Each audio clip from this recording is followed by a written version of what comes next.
بسم اللہ الرحمن الرحیم۔ خاتون حضرات، اختر عباس کا سلام پہنچے۔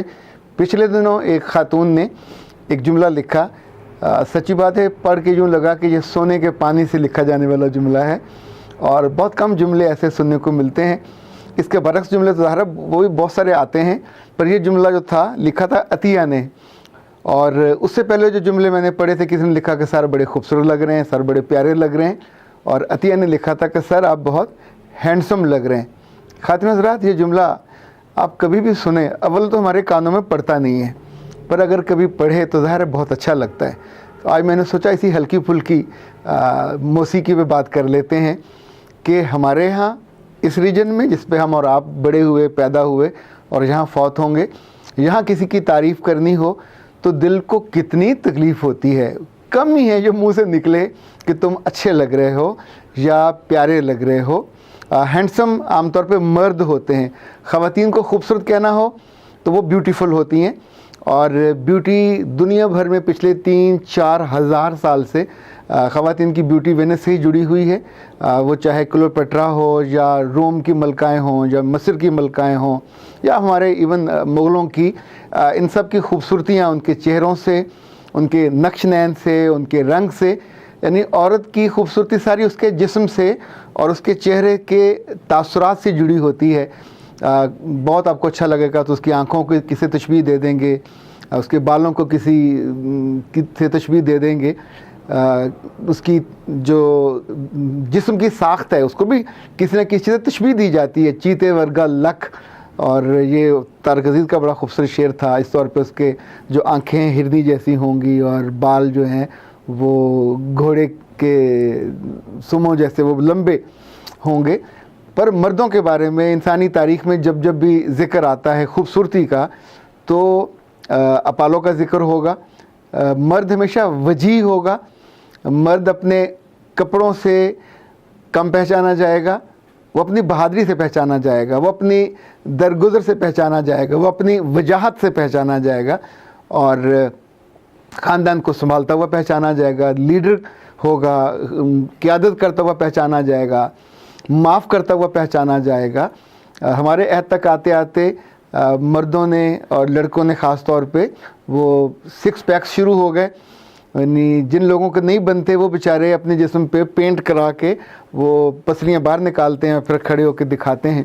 آج سے 20-25 سال پہلے جو خوبصورت مردوں کی نشانی تھی، امریکہ، آسٹریلیا، برطانیہ، یہ وہ جو باڈی بلڈنگ تھے ان کو لوگ کرتے تھے، کیا کہنا آئیڈلائز کرتے تھے۔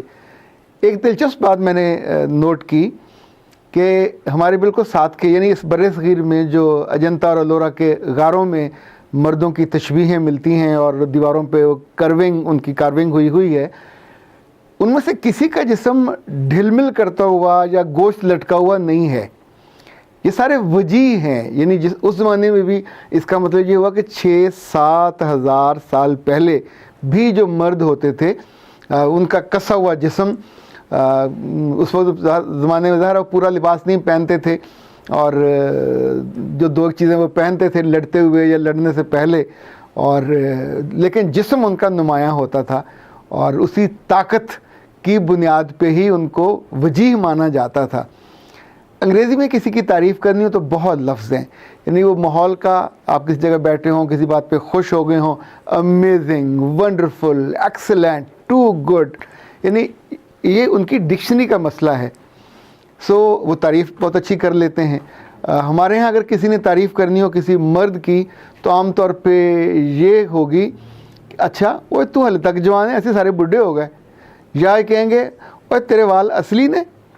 یعنی جس بات پہ آپ تعریف کرنا چاہ رہے ہو تو کچھ دوسرے الفاظ کر لیں، لیکن ہم نے سیکھی ہے نیگیٹیوٹی کہ منفی سم ٹائم تو دکھ دینے والے الفاظ ہوتے ہیں۔ آپ سوچیں کہ میں کراچی والوں کو تو نہیں جانتا کہ ان کے یہاں کیا ہوتا ہے، اہل پنجاب میں جب بہت سالوں بعد دوست ملیں اور جب ڈالیں تو اس وقت بھی کوئی اس کی تعریف نہیں کریں گے، اس کی خوبصورتی کا یا اس کی اس وقت مالی کا جو طاقت ہوگی وہ، یا جس طور پہ وہ محبت سے ملنے آیا، تو تب بھی کوئی پرانی بات نکال کے وقی سے کہتے ہیں نکال کے تو اس پہ جڑ دیں گے جس سے تکلیف پہنچے۔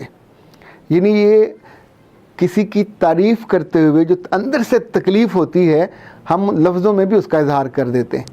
جب ہم اس کے عادی نہیں ہوتے, جو کہ ہماری ٹریننگ نہیں ہے, ہماری مائیں بھی ہم کو نہیں سکھاتی, سو بھائی بھائیوں کی تعریف نہیں کرتے.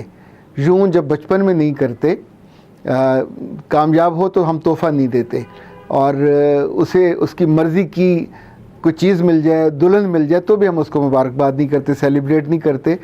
ہوتے ہوتے یہ ہوتا ہے کہ دونوں دریاؤں کے دو پارٹ بن جاتے ہیں, جہاں ایک دوسرے کی تحسین پاس سے گزرتی بھی نہیں ہے. بہت کم خوش بخت ایسے میں نے بھائی دیکھے ہیں کہ جو اس کی خوشی میں خوش ہوں اور جو اس کا اظہار بھی کریں. لڑکیوں میں تھوڑا تھوڑا یہ ہوتا ہے, وہ اس کے کپڑوں پہ, اس کے بننے سنورنے پہ, اس کی خوبصورتی پہ, یوں سمجھے ایون اس کی گرومنگ پہ, اس کی گروتھ پہ وہ خوش ہوتے ہیں. لڑکے اگر لڑکیوں کی طرح خوبصورت لگنے لگ جائیں تو یہ ان کی کمزوری مانی جاتی ہے. اگر لڑکے لڑکیوں کی طرح میک اپ کرنے لگ جائیں, اپنی پلکنگ کرنے لگ جائیں اور اسی طور پہ اپنے آپ کو کیری کرنے لگیں تو ہم انہیں مخنث کہتے ہیں. سو مردوں کے ساتھ خوبصورتی کی وہ کوئی چیز بھی نہیں جڑی ہوئی جو عورتوں کے ساتھ ہوتی ہے. رب نے ان کو ایک اور مخلوق بنایا, اس دنیا کے پھول بنایا, اس دنیا کو خوبصورتی دینے والا. اللہ کے رسول صلی اللہ علیہ وسلم بھی فرمایا کرتے, انہیں بھی یہ پسند تھی, انہیں دو چیزیں پسند تھیں, خوشبو اور خواتین. اسی طور پہ یاد رکھیے گا, یہ جنت کے بھی پھول ہیں, وہاں بھی یہ جنت کی رونق ہوں گی, پر صرف خوبصورتی سے یہ مستقل دل میں جگہ نہیں پا سکتی. اسی لیے دنیا بھر کی عورتوں میں صرف شکل کی خوبصورتی کے علاوہ جب ان کا ملکہ حسن بنایا جاتا ہے, مس یونیورس بنایا جاتا ہے, تو ان کو بولنا بھی دیکھا جاتا ہے, ان کا چلنا بھی دیکھا جاتا ہے, ان کا بات کرنا بھی دیکھا جاتا ہے, بات کو رسپونڈ کیسے کرنا ہے وہ بھی دیکھا جاتا ہے.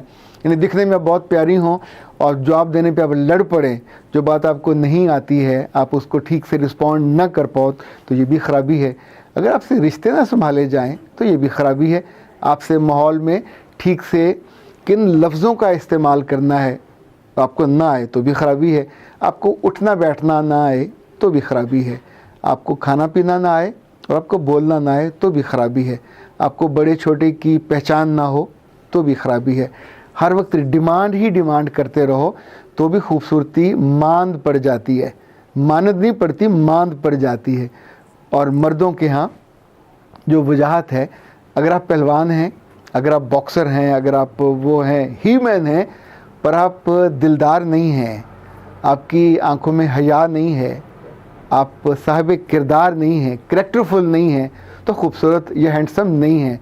ہینڈسم ہونے کے ساتھ آپ بے حس ہیں, بے غیرت ہیں, چیزوں کے بارے میں آپ بالکل فیل ہی نہیں کرتے, بے نیاز ہیں, لوگوں کا دکھ اور درد آپ کے اندر اترتا نہیں ہے, تو بھی اس کو مردانگی نہیں گنا جاتا. تو لفظ تو ایک ہی ہے, ہینڈسم ہونا یا بیوٹیفل ہونا, پر دونوں کے ساتھ ساتھ ایک پوری تاریخ جڑی ہوئی ہے اور دونوں کے ساتھ ایک پوری لائکنگ اور ڈس لائکنگ جڑی ہوئی ہے. کبھی کبھی ویسے وقت نکالنا چاہیے, دیکھنا چاہیے کہ ہماری تاریخ میں کن لوگوں کو وجیح مانا جاتا رہا, کن لوگوں کو ہینڈسم مانا جاتا رہا, اور یہ کون کون لوگ ہیں, لمبے قد کے یا ناٹے قد کے. کیا صرف ان کو قد کی وجہ سے بڑا یا چھوٹا انسان مانا جاتا رہا؟ بعض ایسے بھی گزرے ہیں جن کے جسم کے اعضاء بھی پورے نہیں ہوتے تھے, پر ان کو بھی مانا جاتا رہا کہ وہ وجیح تھے.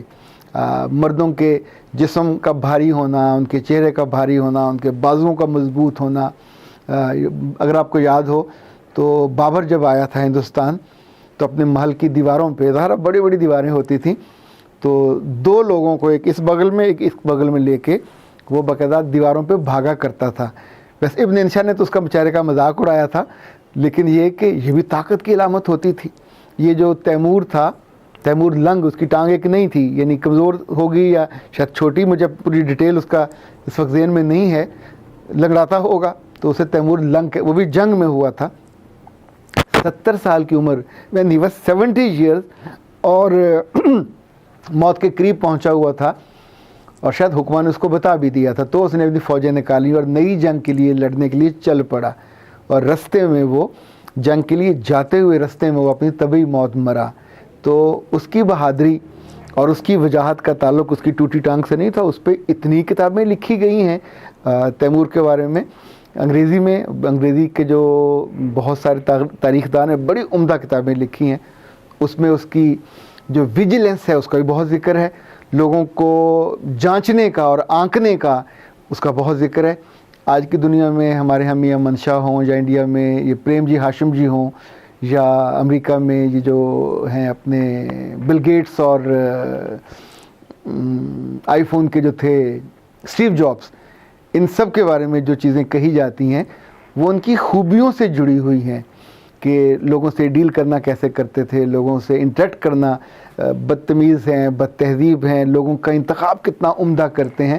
تو ان کا ہینڈسم ہونا، ان کا وجیح ہونا، یا ابھی جو اس وقت گوگل کے سربراہ ہیں ایک انڈین ہے، سانولے سے ہیں، چھوٹے قد کے بھی ہیں، لیکن آپ سوچئے کہ اس کی ذہانت نے اور اس کریٹیوٹی نے اس کو دنیا میں سب سے بڑا منصب دیا جو انسانی تاریخ میں کسی کو نہیں ملا. تو اس کا مطلب یہ ہوا کہ ان ساری طاقت والی خوبیوں کے ساتھ ساتھ آج کا جو مرد ہے جس کو خوبصورت کہیں گے، صرف دکھنے میں نہیں ہے، اپنی خوبیوں میں ہے کہ وہ دنیا کو دے کیا رہا ہے، اپنے خاندان کو، اپنے معاشرے کو، اپنے لوگوں کو، جہاں وہ بیٹھتا ہے اس کے جانے کے بعد اس کی لیگیسی کیا ہے. اگر تو لوگ اس کے جانے کے بعد فیل گڈ اور اس کو کسی اچھے نام سے یاد کرتے ہیں، تو اس کا مطلب ہوا کہ صرف دکھنے میں نہیں ہے، اس نے پروو بھی کیا ہے کہ وہ واقعتاً ایک وجیح، ایک ہینڈسم، ایک خوبصورت اور ایک متوازن آدمی ہے کہ جس کی تعریف اس کی شکل یا اعضاء کی وجہ سے نہیں ہے، اس کے کاموں کی وجہ سے ہے. میرا رب آپ کے لیے زندگیاں آسان کرے اور خوشیوں سے ان کو معمور کرے.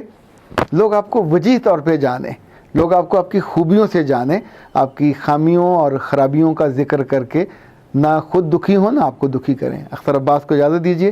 السلام علیکم ورحمۃ اللہ.